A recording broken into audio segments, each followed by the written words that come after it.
পূর্ব বর্ধমান খণ্ডঘোষ ব্লকের বোয়াইচন্ডী আগে ছিল এলাহাবাদ ব্যাংক, এখন নাম চেঞ্জ করে ইন্ডিয়ান ব্যাংক বলে পরিচিত। সেই ব্যাংকের ম্যানেজারের নামে অভিযোগ ওঠে গোষ্ঠীর মহিলাদের টাকা আত্মসাৎ করার।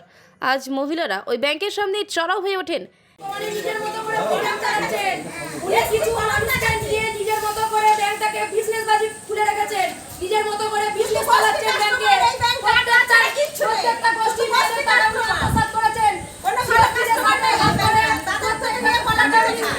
ম্যানেজারের জিজ্ঞাসাবাদ করেন, আমাদের টাকা কিভাবে আপনি তুললেন, তার কৈফিয়ত দিতে হবে আপনাকে। এছাড়াও পরবর্তীকালে আবার ওই টাকা ফেরত করে দেন কয়েক মাস পরে।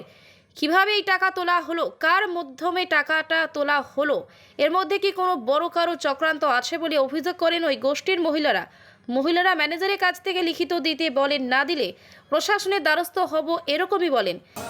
আমাদের টাকা আমাদেরকে ফিরিয়ে দিতে হবে। আমাদের ইন্টারেস্টের টাকা, সুদের টাকা, সমস্ত টাকা আমাদের ফিরিয়ে দিতে হবে। কেন করেছে এগুলো? কিসের জন্য করেছে?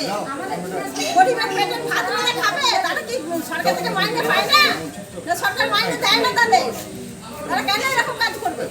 এছাড়াও ওই গোষ্ঠীর মহিলারা বলেন, এর আগেও অনেকজনের টাকা এভাবেই গরমিল করে দেন এই ম্যানেজার। আমাদের সুলতানপুর কৃষ্ণনগর গোষ্ঠীর আমরা মেয়েরা, আমরা এই যে ইন্ডিয়ান ব্যাংক, এখানে আমাদের লোন লেনদেন হয়। আমাদের দ্বিতীয় লোন ছিল কত ছিল? 3 লাখ টাকা আমাদের লোন ছিল।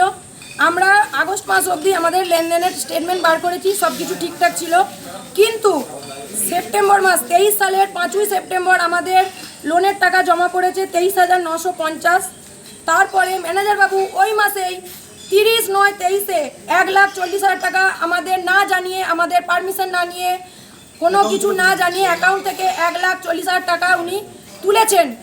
তারপর আমাদের যথারীতি আবার পরের মাসে টাকা জমা পড়ে 20,460 টাকা। তারপর 11/10/23-এ ম্যানেজার বাবু আবার 10 দিনের মাথায় 30,000 টাকা আমাদের অ্যাকাউন্ট থেকে না জানিয়ে নিজের মতো করে টাকাটি তুলেছেন। মোট 1,70,000 টাকা উনি আমাদের হিসেবে গোলমাল করেছিলেন। আমরা চাইছি স্যারকে একটাই কথা বলার, যে স্যার আমাদের কার পারমিশনে এইগুলো করেছেন, কার সহযোগিতা এসব করেছেন, আমাদেরকে একটু বলে দিন।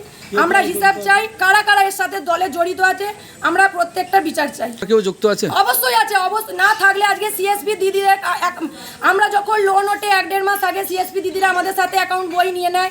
আমরা দিতে নারাজ থাকায় আমাদের সাথে দুর্ব্যবহার করে, তা সত্ত্বেও আমরা দিতে বাধ্য হই।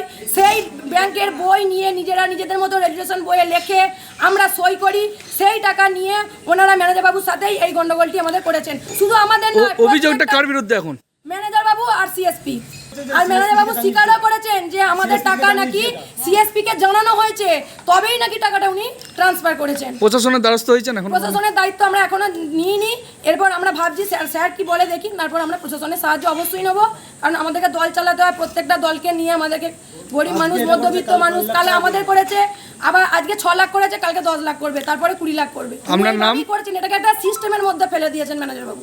ম্যানেজারের কাছে যখন আমরা জানতে চাই, ম্যানেজার বলেন অনেক গোষ্ঠী আছে, তার মধ্যে এটা একটু ভুল হয়ে গেছে, পরবর্তীকালে এই ভুল আর হবে না, এমনই বলেন এই ব্যাংকের ম্যানেজার। বলছি আপনার বিরুদ্ধে একটা অভিযোগ আছে, আপনি টাকা আত্মসাৎ করেছেন গোষ্ঠী মেয়েদের, কি বলবেন এই ব্যাপারে? শুধু একটা গোষ্ঠী নয়, দীর্ঘ অনেক গোষ্ঠীর প্রতি এরকম ঘটনা ঘটেছে, আপনি কেন করলেন এরকম ঘটনাটা? এটার মধ্যে কোনো কিছু হয়নি, এটা আমার সিসি অ্যাকাউন্টে, সেভিংস অ্যাকাউন্টে টাকাটা। কেন করেছেন টাকাটা? এখানে আমার এখানে অত দল আছে, ওর মধ্যে একটা টাকা গেছে অতটুকু। সেটা তো আপনার আজকে যদি কোনো কারণে সিস্টেম ভুল থাকে বা প্রবলেম থাকে, তাহলে 2 দিনের মধ্যে বা 1 দিনের মধ্যে রিফান্ড হওয়ার কথা ছিল। কিন্তু এটা আমরা দেখতে পারিনি আর কি। তাহলে এখন তো ওনারা বলছেন যে প্রশাসনের কাছে যাবেন, বা আপনার এই যে টাকাটা এতদিনের জন্য যে গেছে, ওরা ডবল টাকা রিফান্ড চাইছে, কি বলবেন এই ব্যাপারে? ডবল টাকা রিফান্ড তো না, আমার সেভিংসেই ছিল, সেটা দেখতে হবে। সেটা তো ওনারা মানবেন না, ওনারা বলছে যে টাকাটা নিয়েছেন তার ডবল টাকা আপনাকে দিতে হবে। না, ওরকম তো হয় না। এবার এটা সেভিংসে আছে, ওইটা আমরা হিসাব করে দেখতে হবে, দেখে আমরা পাঠাবো কীভাবে হয় সে ব্যবস্থা। Bureau report, PB news.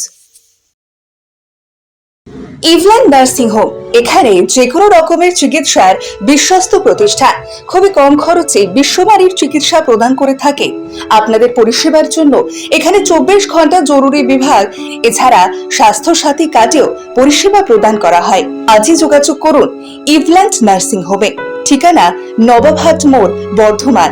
Phone number মনে রাখবেন 9434383966 অথবা 7908496820।